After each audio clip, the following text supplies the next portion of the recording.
Hello and happy Thursday. It's Josh here with On the Wrong League. Got a beer. No whiskey because I didn't bring any with me. But this is going to be an interesting episode. We are at an Airbnb in Peoria here. Mark and myself. I'll bring you in, Mark. We are actually at a Airbnb in Peoria. We are playing in a disc golf tournament, much to Optics Emily's chagrin. And yeah, we got one microphone here, so hopefully you can hear Mark. Mark, why don't you go ahead and talk a little bit? Yeah, if you guys can't hear me, we've been trying to balance the sound out because we're sitting across the kitchen table for one another. It is a quite a classy recording setup here. So if one of us is a little quiet or something, let us know. We can sort of move the mic around. I don't know if we'll figure that out as we go along. Yeah. So the recap today. So Mark and I have been playing disc golf basically every single day since Monday. Today we finally took a break. We actually went and watched a little bit of disc golf, but we got back pretty late, which is bad for me because I handicapped before the show. Mark handicaps like 7 days in advance, so he's definitely got this stuff all good and ready to go. But Road Warrior is already saying more important. Are we doing breakfast at Saratoga on 4-Star Day weekend, and on what day? We totally could. I'm planning on being there Thursday, Friday, Saturday, Sunday. We could do breakfast on any one of those mornings. Let us know what works into your schedule, man.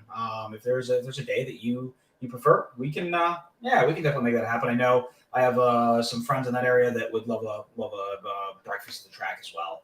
But you're gonna see prime morning Joshua Rodriguez, which can be a bit of a scary thing. Mornings are not his best friend. He says that as I've woken up at like 8 every morning this week. So, but I did see Road Warrior talk about Warlike Goddess.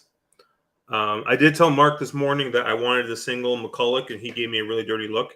And then so I ended up using 3 horses. I did not use Warlike Goddess. I used the 3, 4, 5.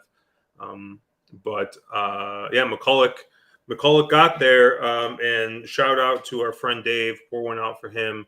I know he's a huge stan for Warlike Goddess. So. And he has been forever. It's not like he's a bandwagon rider. He's been somebody that loved her early on and is just come on to be a massive fan of hers. And she's a hard horse not to like. I do very much agree with the sentiment that I've seen sentiment both ways. One is that she's washed up and that she's getting a little older and maybe she's over this whole racing thing. And the other one is that, Rosario should be very much done with her. And I honestly think they gave him about 3 too many tries on her.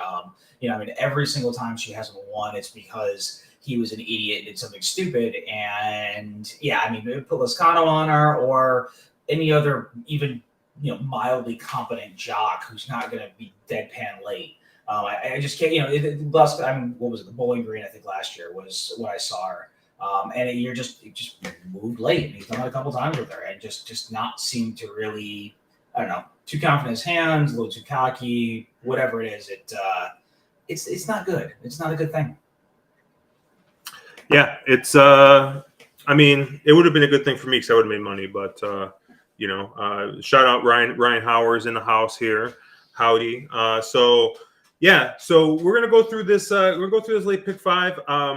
With the setup we have, kind of hard to share. What we're looking at. I do have optics up.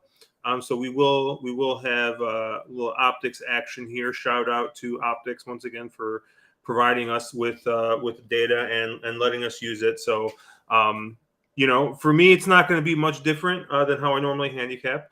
But we're going to start here with race 8, the test, 7 furlongs, grade 1, to start of this late pick 5. This is a loaded card stakes wise. I haven't looked at much of it yet. Mark, I know you've capped the whole thing.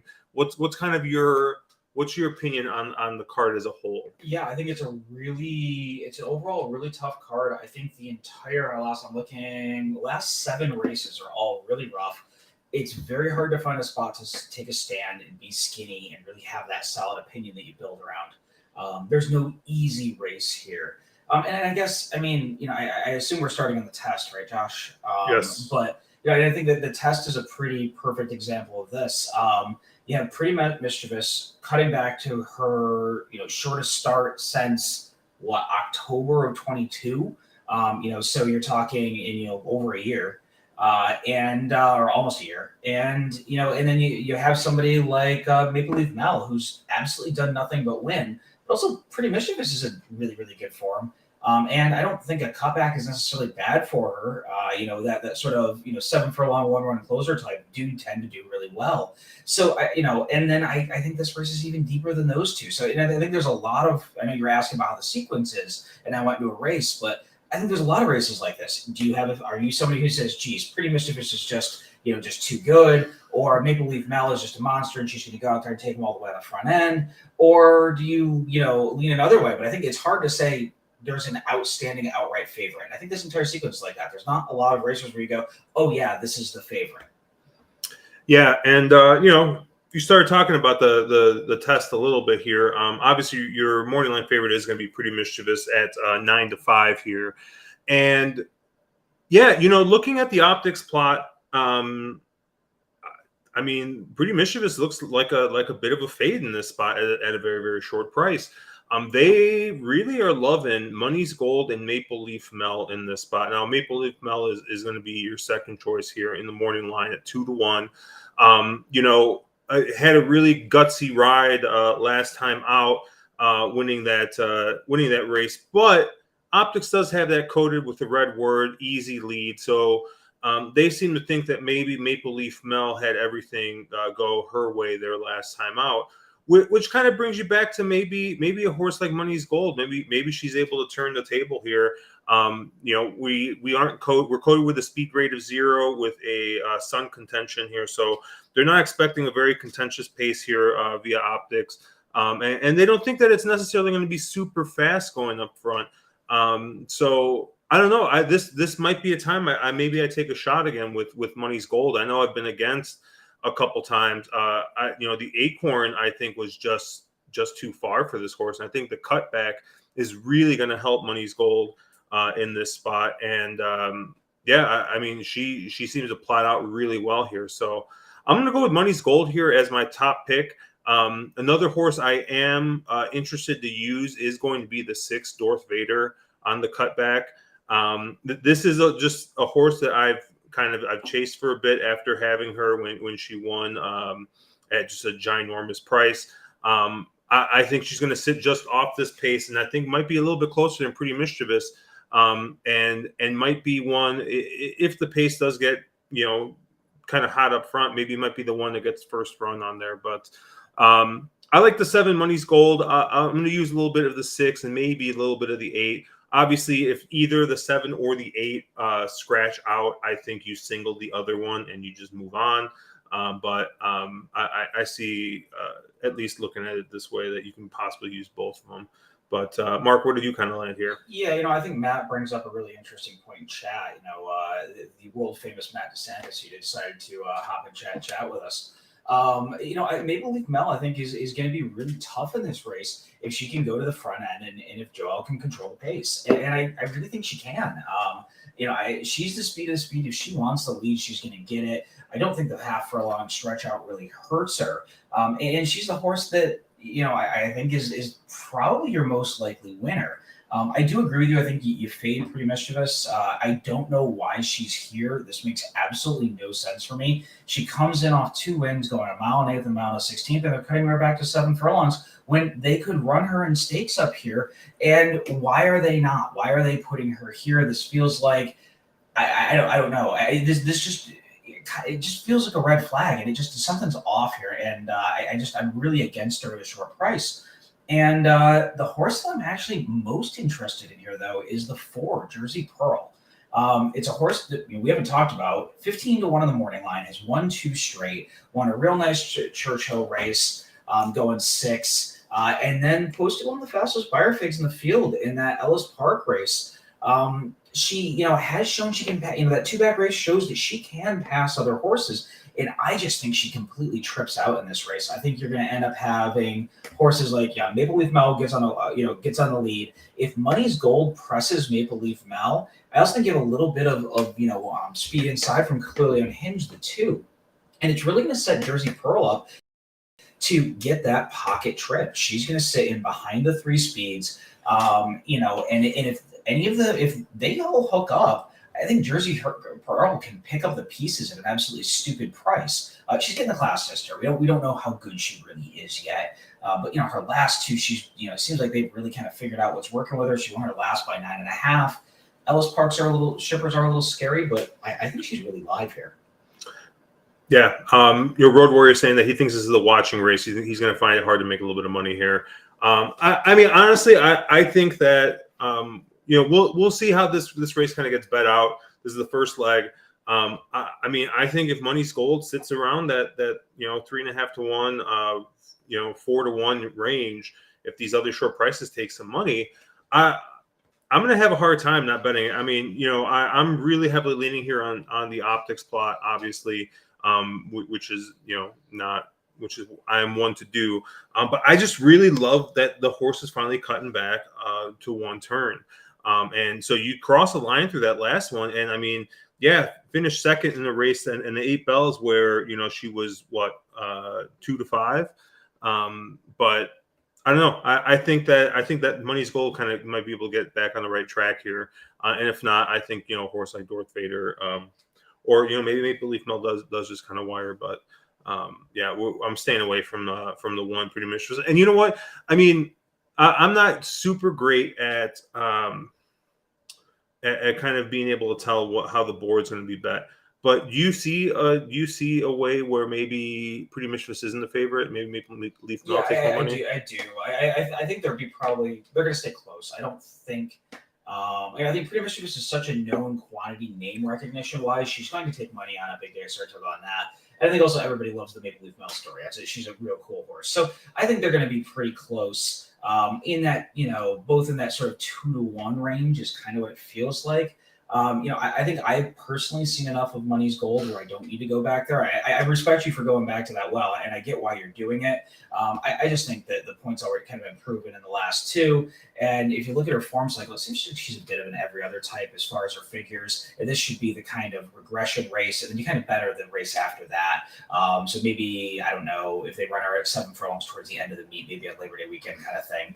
That's where I'm more interested in Money's Gold. So, I think for me, it's Maple Leaf Mel and Jersey Pearl. One horse I will call out real quick, mostly because Road Warrior is here. The 5 Interpolate, doesn't really plot out all that well. It is kind of like your lone deep closer in a 7 furlong sprint. So maybe, if you do think there's a lot of speed, you could look at a horse like Interpolate.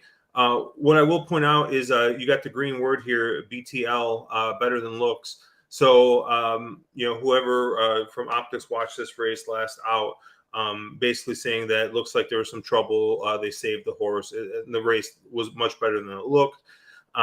So if you're a trip person, a notes person, maybe the 5 is one.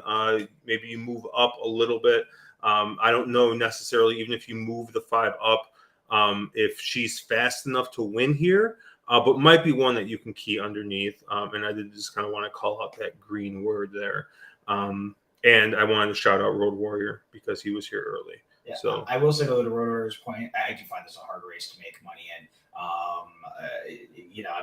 Unless you have a real opinion on one of the, one or both of the chalks, one way or another, it's a hard race to make money.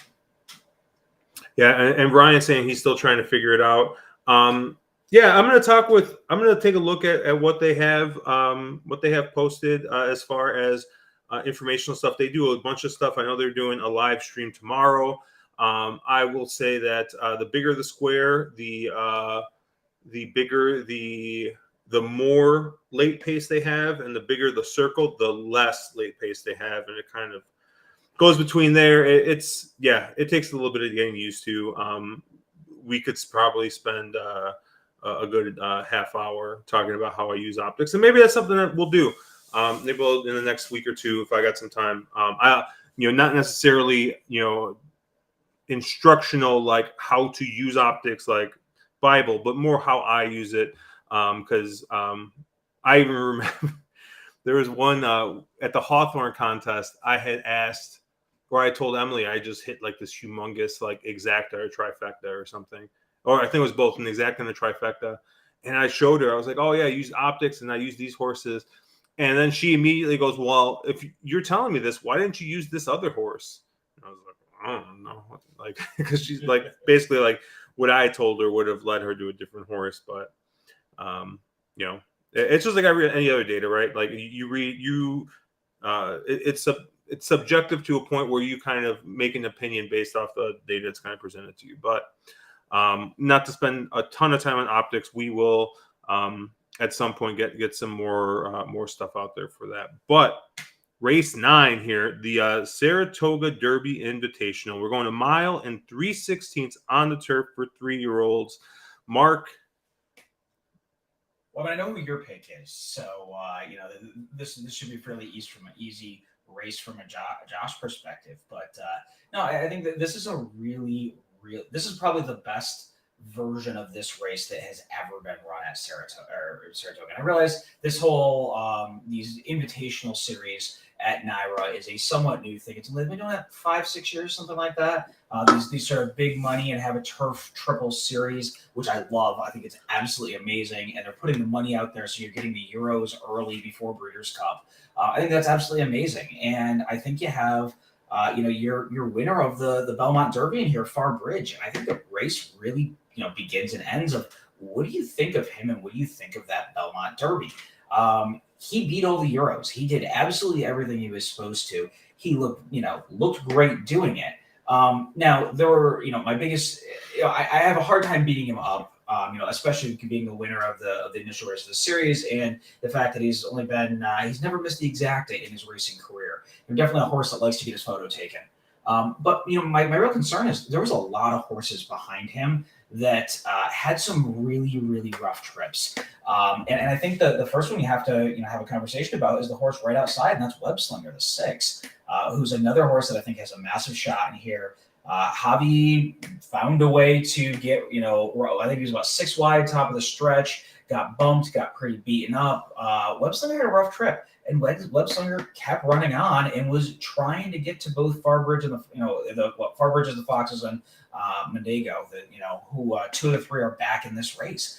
I think Webslinger in here makes an absolute ton of sense.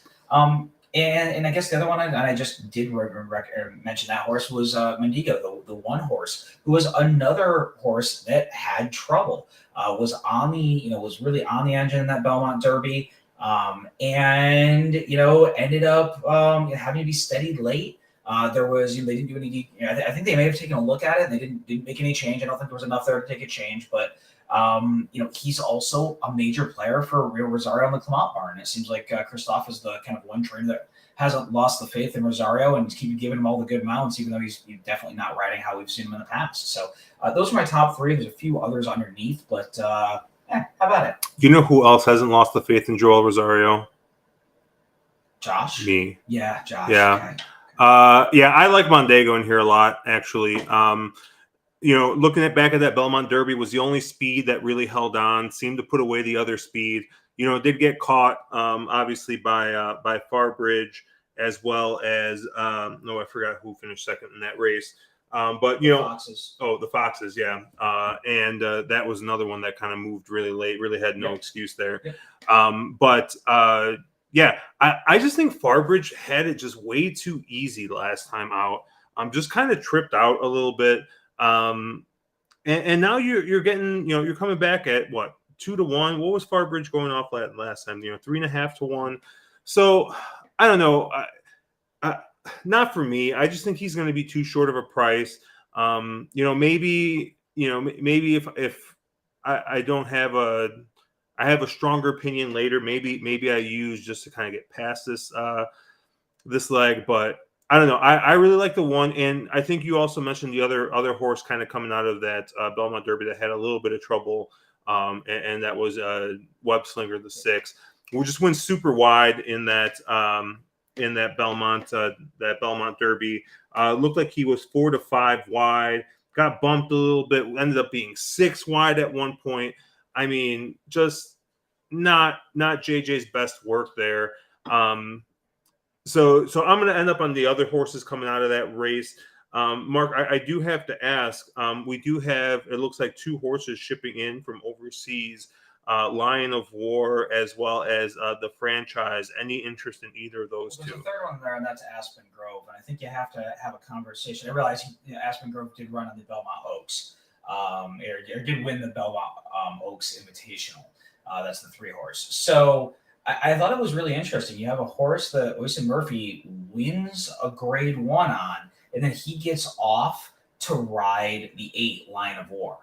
So I think Lion of War is probably very live in here. I don't imagine he's taking a weekend day to fly over from the UK just to run 5th or something. I would imagine that they are pretty damn well meant in here.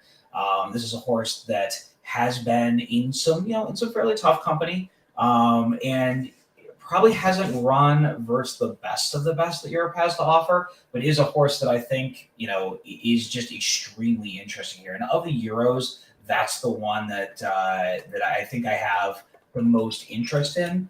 The 4 of the franchise, I did win that that race at the Cur last out. I don't really know who he's beaten, and he hasn't really run anything near as classy as this field is, or versus these types of horses. So he's one that you have to get a really good price on. Yeah, you're getting Luis Saez up. Joseph O'Brien, if you look at his U.S. shipper stats, are pretty damn abysmal. So I'm less interested in that horse. And again, Aspen Grove. I did really like Aspen Grove. I thought it was a really interesting play, and then I'm scratching my head at why the jock from the last out ends up getting on a different horse. So that definitely did move her down for me. Again, maybe they're just taking the shot here with getting a little bit more purse, which is probably the case because she does come out of the Oaks, so she ran versus the girls or the ladies last time out. But I just don't. If she was super live, I think Oyson would be up on her. So. I think for me, it's mainly the horse I think I would put on top would be somebody like Webslinger. I think Webslinger is just extremely interesting in here. If Farbridge drifts and you get something like 5 to 2 on Farbridge, very, very win bettable at those kind of odds. And I like your one as well. Just so you guys know, we debuted a new little on the wrong lead feature there called the Fridge Cam. So I don't know if you guys saw that, but I had to get myself another beer. Jay definitely called out, the 4 there a little bit, wondering what's he doing here at 30 to 1 was pretty interesting. And he's saying that the 4 and the 8s wins were at really, really good class levels as well. So, I mean, not that I want to disagree, but I'm going to disagree. I would say that Lion of War, definitely some good class levels. Those are that last out race. Is a Group 2, and some good money there. And some of those Group 3s, those are nicer races. And I know that the game used to be if you found a horse that could win a G2 in Europe, you ship in the United States to a G1 horse. You only give him one class level coming here, so that does make him a major player in here. I think I would not agree with that in the 8, the 4 though. Those races are not nearly as good as what's over here. So. And I'm a little disappointed in you, Josh. How do you not absolutely love this 2-horse program training? The 2, why would I love the 2? It's got Flavian Pratt aboard, so that was the first horse I tossed. But it's cheap speed, and if I ever you think the 2? I think the 2 has to go. The 2 has all the speed. The 2 is 100% going to be on the front end here. Now here becomes the game with the 2. Because is the 2 in here to I don't. Is this just Chad had a spot and decided to put the Ridgeback in here or Ridgeling in here, or I don't know. I mean, this is one of those spots where Chad Brown kind of wins these kind of races. Yeah. The horse is getting up being way shorter than his chances of winning in here. But I think Pratt has, one option, and that's to go and be on the engine and just see how far that speed can take him. And sometimes, So I know you have other, you have numbers I actually look at eventually. Yeah. What are we looking at that last race from Belmont on time form? On time form for the 2, Yeah, 115, and you need 122, 123 range. Okay. But he went from a 108 to 115 from his first start to break his maiden to that allowance win. He won by 2 1/4 gear down. The fact of him going from a 115 to a 120 wouldn't shock me at all here. And if you watched the turf from what I saw today, speed was real good. A couple of those early turf routes were wired, so I think you're getting that kind of more normal Saratoga. I don't think they got a crazy amount of rain. Again, he has to stretch that speed out, and these are much, much, much classier, much tougher levels. But I don't hate program training here. Yeah, and I guess some work that I will need to do, I haven't done yet, and maybe something I can offer, like maybe not a super great opinion, but if you look back, I'm looking at the optics notes here for the 4 who won last time out. Got tactic plus, which just means that like the tactics that it employed really, really helped. Wasn't necessarily that the horse was the best horse as much as the horse ran a really good race, almost like a perfect trip type thing. But if you look back at Line of War, they do have, it's not coded green, so it's not severe traffic, but it does seem like the Line of War did have a little bit of traffic last time out per the optics note. So that might be a race you guys want, you trip handicappers want to go back and definitely watch. Will definitely be one I watch before I put anything in here. But yeah. Well, I'll just straight up say, it's a race at Ascot. It plays at a much classier level than what it is on paper. A G2 at Ascot is just, going to bring really, really good races because that's a place people want to say, hey, I went to Ascot and I won a race. So those races are always classier than they feel on paper. Yeah, Jay's saying that he thinks the 1 is just as fast as the 2 early and can duel. And like I said, that's kind of what I saw last time. The 1 was pretty gutsy to kind of finish out. So I'm interested to see how this 1 runs. I think you're getting a good price, 5-1 in the morning line. We'll see what price we get eventually. But with some of these Euros shipping in, some people are going to blindly bet. They see O'Steen Murphy, and they might just blindly bet here. But I will say, David Barista did bring up a really good point. I'm scrolling up. Yeah, about the 7 on this optics plot. I have no idea why this 7 is just a humongous Q4 square, but I'll tell you. Bet it. But I'll tell you, I probably will bet it because that is ginormous, and that horse is 20-1. So I will definitely have at least one ticket that does have the 7 Battle of Normandy. I tried looking through the optics. I mean, as soon as I saw that, I was scrolling through. I got my PPs on my my tablet. I'm scrolling through trying to find out. The horse looks slow for this level here, but I mean. It has been ran a couple of graded stakes races at 2. He's got a couple of seconds. I mean, maybe just has a case of the hangs. I'm not sure, but the other thing with him is if you're trying to make the case, which I know some people are in chat, that the turf is on the soft side of things. His win anticipation on a good track at a good turf course at Saratoga was a pretty damn big fig, really nice race. And that sort of capped off, and he kind of tailed off, ran a nice Breeders' Cup, and now maybe they have things figured out. He's gotten a couple seconds in a row. But I love horses that have shown that they can handle the surface that you're going to run on that day. So he's run twice at Saratoga. He's got to win the second, and that second was across what I know people are claiming it's softer than I really think it is personally. But yeah, I mean there are much worse 20-1s, and he was closing like a freaking freight train in that last race. Anything else in here that you want to talk about? No, I'm good. I think, I'm going to go with probably some of the logicals, the 1, the 5, and the 6, and that's how I'll build my pick 5. And I will, by the way, we're going to be playing disc golf, but I will 100% be involved in this pick 5 because there's a lot of juice to squeeze here. I think you're going to get some prices, and they may not be 40-1 type prices, but you're going to get horses that are going to pay, $15, $20, and you're going to probably get a couple of them, and those tend to really spice up pick fives. Nice. Move on, race 10 here. The Whitney. We are going to upset the entirety of the horse racing world, aren't we? Why? Well, I know your take on a certain horse that's in this field. What, the big old Q2 square, the 6, Cody's Wish here at 1-2 on the morning line? Yeah, that was the horse I was talking about. I mean, I can set this up because I know you're against him, and I actually am against him as well in this spot. But he's won 6 in a row. Won the Met Mile. He won the Breeders' Cup Mile. He's done very little wrong in his career. When they first debuted him, they tried him long, and they cut him back, and had to cut it back to kind of get him a win. And obviously, Beaumont with these new horses does take a while to kind of figure him out. And he's been an absolute monster going 7 furlongs in a mile.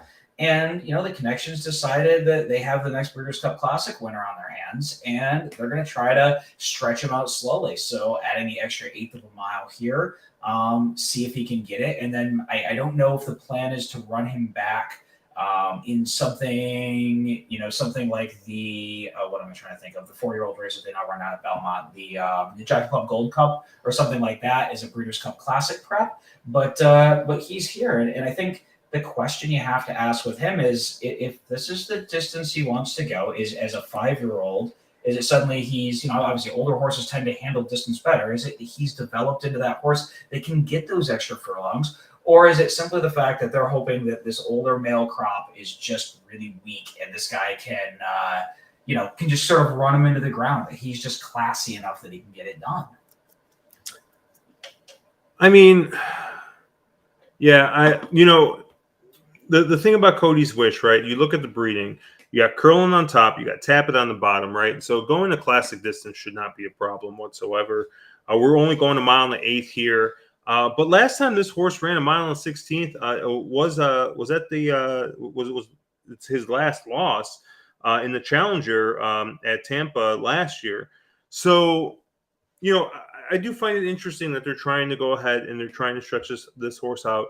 I mean, did win a 2-turn race at Breeders' Cup in the BC Dirt Mile. So, maybe 2 turns isn't a concern. It's a little unfortunate because I mean, I really wish there was a speed horse in this race that I really liked. Unfortunately, I mean, you got Charge It and Giant Game here on the optic spot that are shown to be your leaders, and I don't trust either of those horses. Mark, I'm sure, is going to call for a wire transfer in order to bet as much money as he possibly can on Charge It. But yeah, I mean, is this just one of those races where there's nobody else, so Cody's Wish wins? I don't know. I mean, I think I'm going to take a shot against. I think the horse that might have the best chance to win might be Zandon, the 1, and that doesn't feel great to take Zandon in this spot. He plots out the best as far as the alsos in here. Kind of being that Q2 square is probably going to get first run before Cody's Wish is able to make his move, and has shown to have a better late kick than Cody's going this route distance. If you look at the standard plot, obviously Cody's Wish turns the tables completely on Zandon. So it's just a matter of, if you think Cody's Wish can get the distance, do not put a single cent on any other horse. The horse fits completely. If you think he can get the distance, I have questions. So I'll probably use Zandon the most. And then, I mean, I would be remiss if White Barrio ran a race and I didn't have any money on him. So I will be going back to the White Barrio well. And most notably for me is I see Irad Ortiz Jr. takes the mount here. And, say what you will about Irad and his riding style and everything. If Irad takes the mount, in one of these big stakes races, you got to pay attention. And so the fact that Irad's taking this mount, Him and Dutro are 0 for 5 so far, but 4 out of those 5 have hit the money. So he is taking relatively live mounts, I believe, for Richard Dutro here. So I'm a little bit interested in the horse Zandon. I mean, Mark, I think Charge It's last race probably fits here, but you better believe I'm not betting Charge It whatsoever. Yeah, I mean, I think this is one of those sort of races that Cody's Wish is going to be, I don't know, 2 to 5 in this field, right? Like he's going to be extremely short. And I think to me, he's just a value trap. He's the kind of horse that the price he is going to be on the board will make him pretty, I think he wins this. Let's put it this way. I think he wins this race 50% of the time, right? He's going to be bet like he wins it 90% of the time. That's not the time that you want to have money going through him. And if you have money going through anybody else, that's how you get paid. So, I think I will let Cody's Wish beat me going this new distance. We know he's only 1 of 3 across the Saratoga surface. I realized 2 of those were, maiden breakers, and Belmont takes a while with his maidens and yada yada. And he did run a really nice race in the Forgo here last year. Chasing Jackie's Warrior, who's a pretty darn okay horse. I think where I'm going to go is, Josh mentioned Charge It, and obviously I've had a thing for Charge It for a while. He's starting to sort of figure the pieces out. He's one of these tappets that's clearly a head case as a 3-year-old. And he's starting to put it together. His Suburban was a nice race. He was beating nobody. I know that field was terrible. You don't have to go there with me. But, I think Charge It is the type that he I think is the type that I know can get the distance. I know that he's been training really well up here at Saratoga. I've heard a lot of backstretch hype about how he's been working.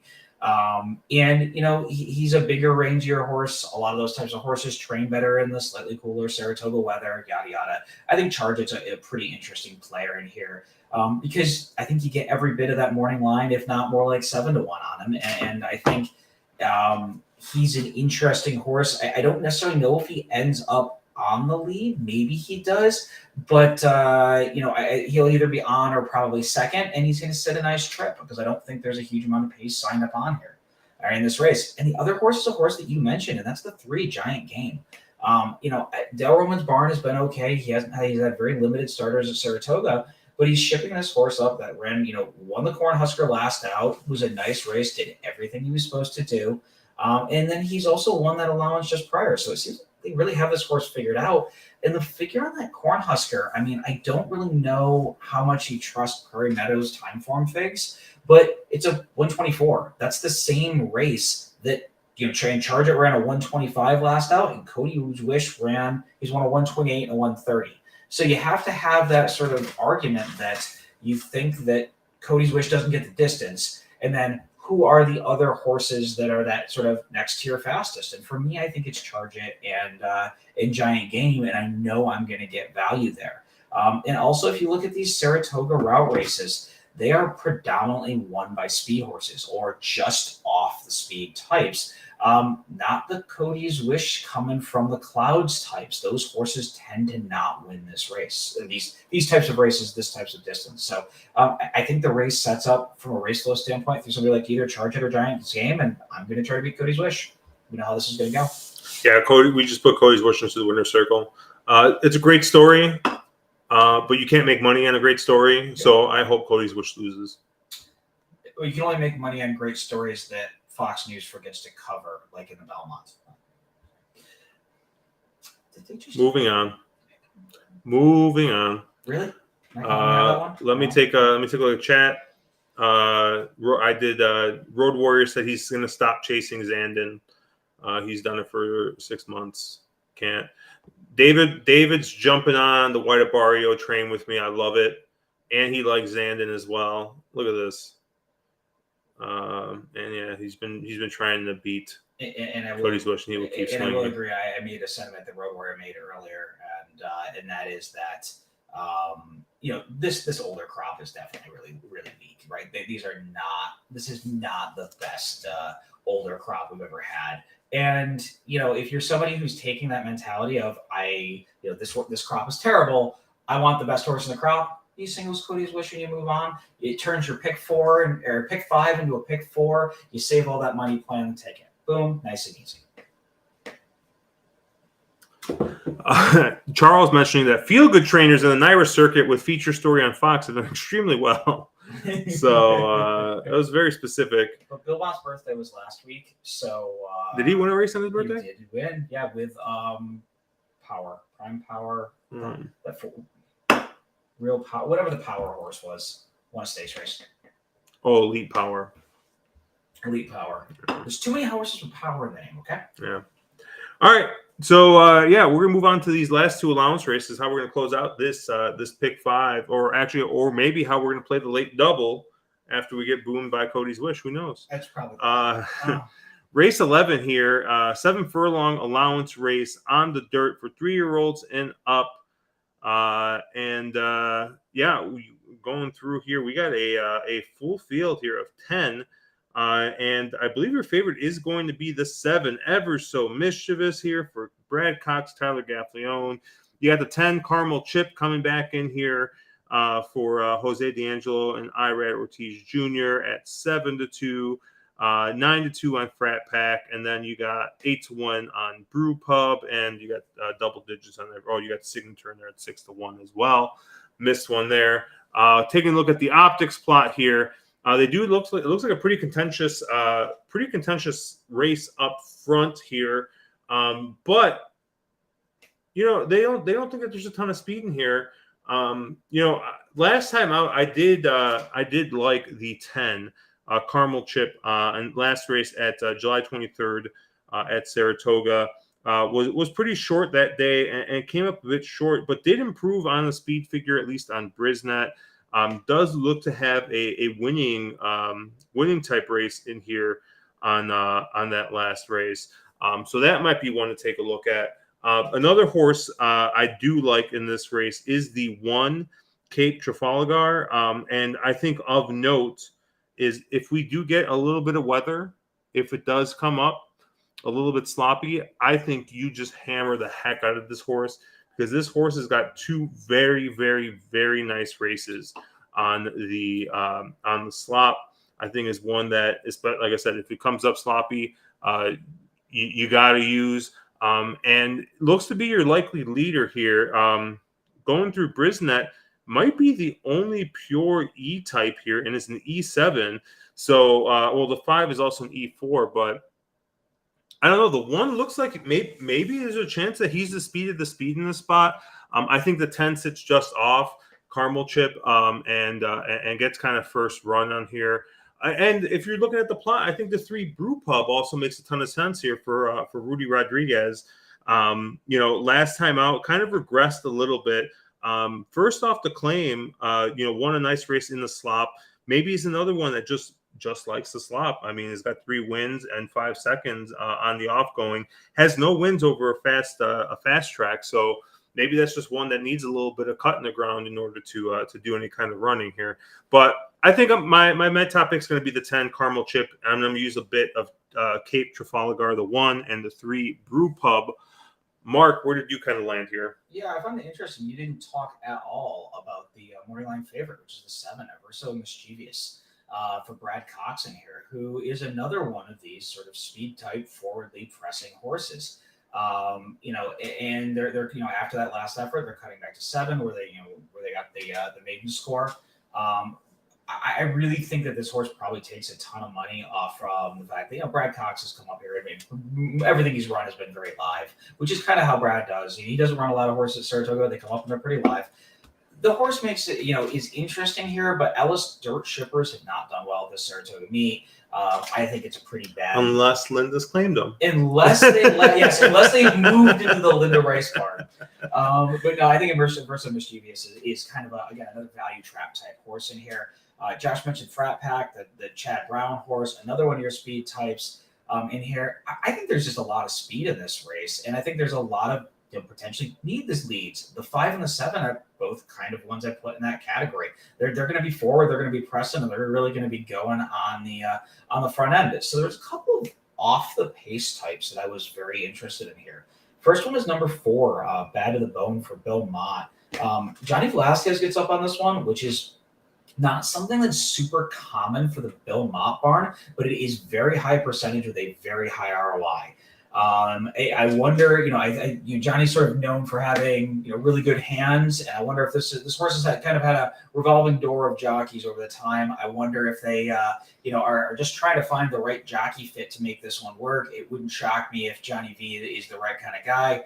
I want to see the clocker report, honestly, before I get too excited here, to see how this one's been working in the morning. 1 for 10 types lifetime do not normally make me super excited, and there's a lot of these horses in this field that are, Josh mentioned Brew Pub, 3 for 39 lifetime with 10 seconds. There's a lot of those types in here. Horses that don't love to win, don't love to get their photo taken. They are, for whatever reason, as our good friend Sheldon calls them, pack animals. And the other horse that I was really interested in here is the 9, Capture the Flag. Josh mentioned Caramel Chip, and Caramel Chip, and I'm going to just beat up on Josh for a second here. This is a huge jump in class. An allowance $20,000 to $149,000 allowance is very huge. Caramel Chip has consistently been a very good horse going 6 furlongs and only has 1 win going 7 furlongs. I think this is too far for Caramel Chip. This is, not really his best game. And I found it really interesting that Luis Saez, who was up for the last race, which wasn't a bad race. I don't think you're faulting the jockey there. Hops off to get on the 9, Capture the Flag. Shug's barn has not been great this meet. Louis does get a lot of the Shug horses. I get all those things. He doesn't have a win on the meet. He's 0 for 11, but he does have 4 third places. This horse is getting Lasix for the first time off the long layoff, and a lot of really high percentage connections all the way around. You're getting 15 to 1 in the morning line. Not a horse that I want to see clockers on. I want to make sure this horse has been working well in the morning. But one of those types that interesting spot to bring this one back, unless this one was in pretty darn good form and they felt that this one was really ready to go. So I thought some horses like that made some sense. And again, maybe, I don't know. It becomes, it's part of this is way overthinking this, but I think you have to watch some of the earlier races as well. How good has speed been in this race or on the racing day? If speed's really good and speed's carrying, especially 7 furlong distances, maybe you just kind of look at some of the horses like, the Frat Pack or Averso Mischievous, and you just go, okay, speed's going to hold on. What are those horses just as the best, the speed of the speed, the best of the speeds, whatever, and you just kind of close your eyes and just use those 2. But I tend to think this does come apart. It's a little more likely to come apart, and I like those 2 prices. Cool. Charles B says he likes Frat Pack here, the 5. So he's going to be all over that one. Looking at the plot, if you do think this is going to be kind of fast, I mean, there is a pretty big price, the 6th, 12th man, that does look to be pretty, kind of a big closer. I mean, the 4 Bad to the Bones is one that you kind of already mentioned. It looks to have a little bit of a late kick as well. My issue with 12th man, this is one of those horses that I sort of mentioned before. 2 for 18 lifetime, 5 seconds. A horse that doesn't necessarily love to win races, but does consistently cash checks. Nothing wrong with that. That's great as an owner, but I have a hard time getting there. And also, another one of those ones that sort of had a revolving jockey circle, and some very good jockeys have gotten off, and they've not been able to do much. And you're getting Manny, who is, not having the hottest of meets. All right. Let's move on to the last race here. Mark, for as much crap as we give you for you just talking forever and ever, mm-hmm. Caleb's not here, and we might be making record time here. We are cranking through this. So really what it comes down to is the pretty one talks a lot, and we just ignore it because he's so pretty. I think you just try to prove him wrong. I think that is 100% exactly what happens. And yes, that is technically correct. And then we end up arguing about something petty. And yes, that's not what happens. But shout out to Caleb. He probably won't watch this and probably is not watching this, but he is currently traveling to Boston. He's getting his stuff ready. He's going to be in Boston for a year. And then, we're going to be juggling to see, we're going to continue the show. Obviously, Caleb's going to come on as much as he possibly can, but we're going to probably start getting some more guests and stuff in here as time kind of goes. But on top of that, we will be in Saratoga next week. So, Road Warrior, thank you for shouting that out. Caleb is going basically Boston to Houston, back to Boston, and driving up to Saratoga. So, good luck, Caleb. Mark has to put up with me for another weekend next weekend. He's already tried to kill me probably about 3 times this trip, and we still have 3 more days to go. You did try to run over me with a golf cart. I did try to run you over with a golf cart. That Multiple is true. times. But thank you guys for watching. Obviously, we got one more race here to go. Race 12, mile and 16th on the turf, an allowance race here. Mark, I have to ask, was this a miss on David Aragona's line, or am I just crazy? This is there are a number of bad lines in this race. My top two horses are both prices, and I don't. I think this was a miss on his part. I might have a single in this race, and he's 8-1 on the line. Or is he 10-1? No, he's 8-1 on the line. Okay. I love the 4, My Sea Cottage, for Mark Cassie and Jose Ortiz Jr. here in this spot. July 13th, wired a race on the turf. And Mark, correct me if I'm wrong. I don't necessarily think speed was very good on the turf to start the meet. Speed was not very good to start the meet. So no, he was very much against the bias. Yeah, so I think he was a bit against the bias there, and still was able to wire. The note here is other flow, which I'll have to ping Emily to know what the heck that means. It looks a merry-go-round race. It looks like no order change from start to finish, but it's interesting. Speed was not good to start, so you got a Q1 square in this spot. Because that was opening Friday. Yeah, you got a Q1. Oh no, it was opening day. That was actually opening day. You got a Q1 square there in a turf race with a glacial speed contention. It looks like there might be a little bit of pace in this race, but I think My Sea Cottage is probably the speed in here. I have, like I said, I've only looked at Brisnet, ran I believe a career top Brisnet fig that last time out going a mile. So I don't really see the extra half furlong being much of an issue here for the 4 My Sea Cottage. And that's probably going to be pretty close to a single for me. However, there is another horse that I'm definitely going to use on tickets. It's a horse that absolutely loves Saratoga, has made me a bunch of money, and I think this horse coming into this race looks to be a little bit off form. But like I said, this is just a Saratoga-loving horse. This horse has not been able to get on this turf yet. This meet has been entered, I believe, in a couple of races, turf races that have been washed off. That's a 2 Danzig with the Stars. Danzig with the Stars, definitely a horse for course here. 3 wins and 6 starts. His career best figure comes here in this on this track. I believe also on this trip, going a mile and 16th on the turf.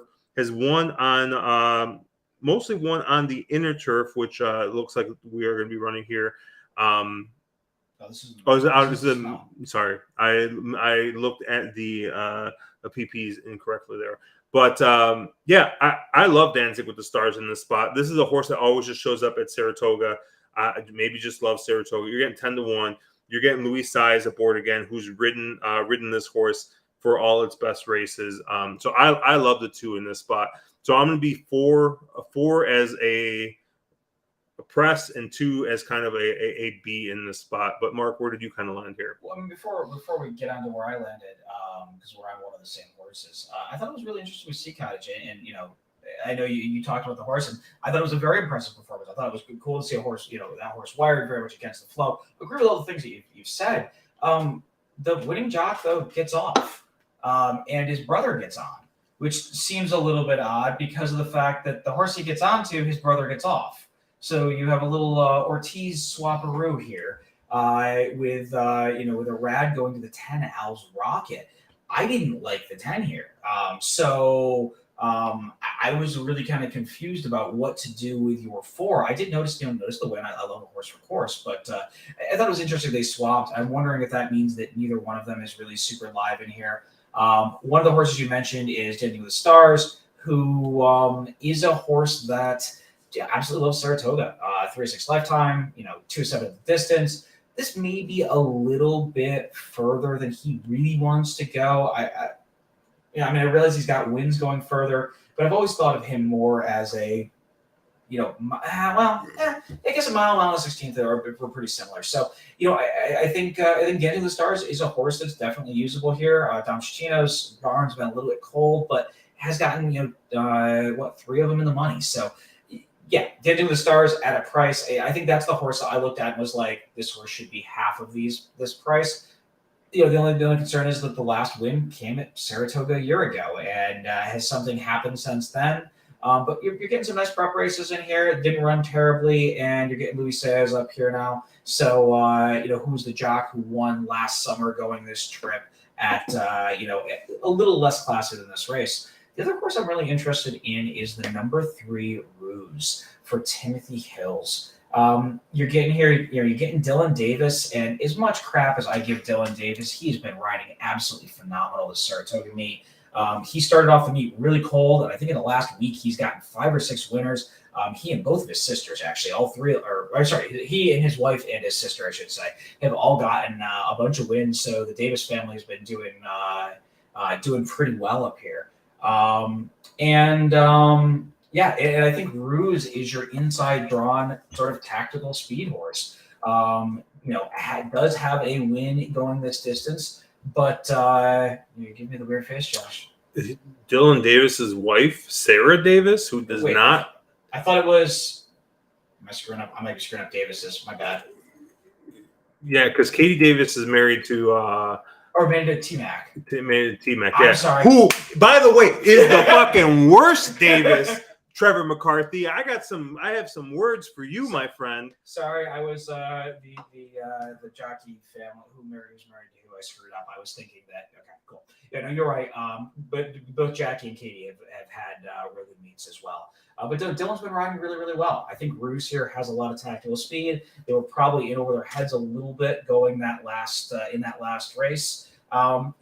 This one has some decent races going this far.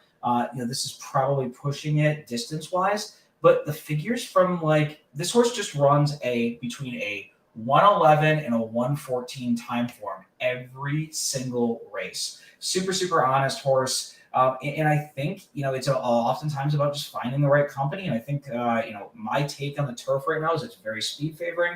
This is going to be your inside draw on speed. Now if your 4 tries to go Sendy and clear, it's a different conversation. But I think Dylan, holds all the power in here. And he can make it real tough on your 4. So I thought Ruse in here at a price was a little interesting.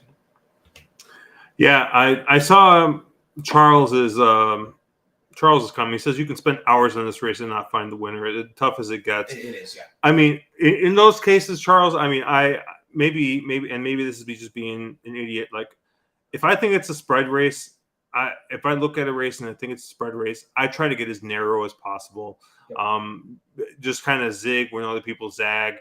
So I'll probably just be 2-4 in this spot. The other, I mean, I don't know if Mark, if you talked about this horse. The other horse I might use. It is a short price in here. Is it the favorite? Yeah, it looks to be the favorite in this race at 3-1. The one Shutters makes a bit of sense. If you look at the last race, Optics has got it marked as an excuse. Slog, there was traffic, no room. And if you kind of cross the line through that race, the other 2 races back, they both make sense here. What were you going to say, Mark? I was going to say I have a couple of rules, and one of them is I don't like to bet anything out of the Chad Brown barn. I realize Mark Hennig is having a very good meet at Saratoga, but this is a horse that's consistently had tons of layoff lines. This is a horse that needs a really long time, between races, and this is one of the quickest turnarounds for this horse that they've ever had. If you look at the pattern, at least on time form, this horse has got 3 straight races of decreasing speed figures. I think it's at least 3. Yep, 3 races in a row, decreasing speed figures. It is your favorite. I don't necessarily know why. Maybe it's probably just a 3-6 lifetime. But I thought there were just much more interesting ways to go in this race. Shutters is the kind of horse, and I think Roadwarrior likes Shutters, but sorry, Roadwarrior, this horse can just beat me. I'm okay with that. There was another price if you're cool with me talking about it. Go for it. Sure. The number 6 horse, who's a stupid price on the morning line, Fair Dinkum, is a twirling candy on top, Dunkirk on the bottom. To me, that screams turf over turf. That is a very turfy pedigree. Horse broke maiden on debut in one of those big money Churchill races. They obviously said, hey, maybe we have a dirt horse on our hands. So then the second time they did try to get this one on turf, got rained off. Horse ran pretty well, and they just kind of kept him on dirt. I realized there's a long layoff, since January of this year at the fairgrounds. Joe Sharp's barn has been very live here. He gets Joe Rosario to ride this horse, and I think that's a screaming top and bottom turf pedigree. There's a lot of horses in here that are a bit of kind of unknown quantities or a little suspect. There's a lot of horses that, I made my case against the one there. But, even Dancing with the Stars, we're talking about a horse that's got 3 wins at Saratoga, but he's 3 for 20 lifetime. He's no win machine. The 3 Roos were like, is 3 for 17. You're 4 for 15. There's a lot of horses in here who are just not win monsters. They don't get it done often. And oftentimes in these races, I try to find who's the outsider, who's the new face. I realize I don't necessarily love a 5-year-old who's just getting to their 5th start, but this is a horse with early speed who has a pedigree that says turf shouldn't be a problem. I'm going to get paid a really nice price. So this is kind of horse I'm those B types that I like to include on tickets. That if I'm live coming to this race to that one, then you're probably rooting home a pretty massive big 5. Awesome. Sauce. Yeah, Awesome. Just awesome. We cranked through this one. We did crank through this, and I would be remiss to say that it wasn't. We're on vacation, right? But we still wanted to get that content out for you guys. We know you guys like seeing us every Thursday, so we wanted to come on here, do a quick little show at least. Obviously, check out our friends at opticseq.com. Sign up for their stuff there. Their YouTube also has got, like I said, tons of resources. If you're not used to using it, it's a product that I use super heavily. Mark uses it a bit. Caleb, I know, uses it. Some days for me, it's all I use. So, check it out. Obviously, check us out at onthewrongie.com, where we are still doing our Saratoga one-a-days. We're posting 1 pick per day on there. So check that out. I don't know how we did today. I think we all whiffed, but I had second place.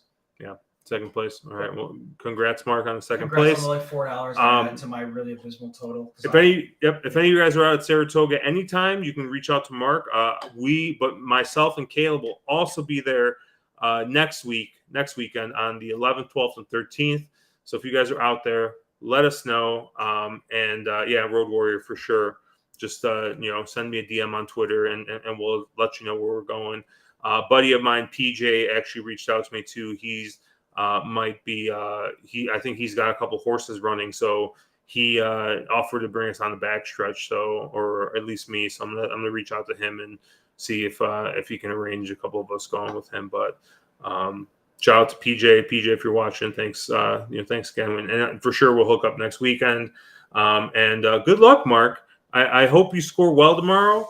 Unfortunately, Mark right now, Mark beat the pants off me 2 days in a row. But when the tournament came around, beat him by 1 stroke. My first tournament. I choked horribly. I mean, that Mark, I hurt. Horrible. I hurt for you because obviously we're not competing directly, right? We're competing against the course. We're competing against a bigger group. But luckily for us, Mark, there was another guy who was fucking worse than both of us. So let's fucking go. We did not finish last, baby. Let's go. Let's go. That's if you're not last, you're first, right? We're gonna flip that axiom around. We'll catch you guys later.